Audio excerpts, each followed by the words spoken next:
எங்களுக்கு சோறு காய்ச்சி எடுத்தாச்சு. இறைச்சி சிக்கன் பொரிச்சு எடுத்து வச்சிட்டோம். அது மாதிரி கேரட் ஸ்க்ரேப் பண்ணி எடுத்து வச்சிருக்கு.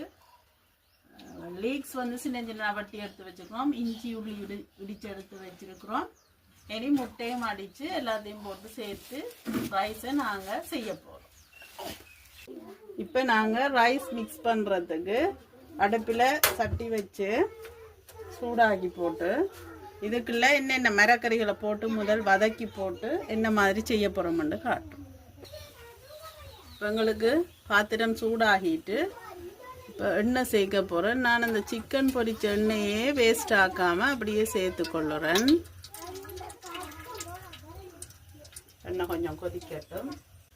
இப்போ எங்களுக்கு எண்ணெய் கொதித்து வந்துட்டு இந்த நேரம் நாங்கள் இடித்து வச்சுருக்கோம் இந்த இஞ்சி உள்ளியை இதில் போட்டு சேர்க்க போகிறோம்.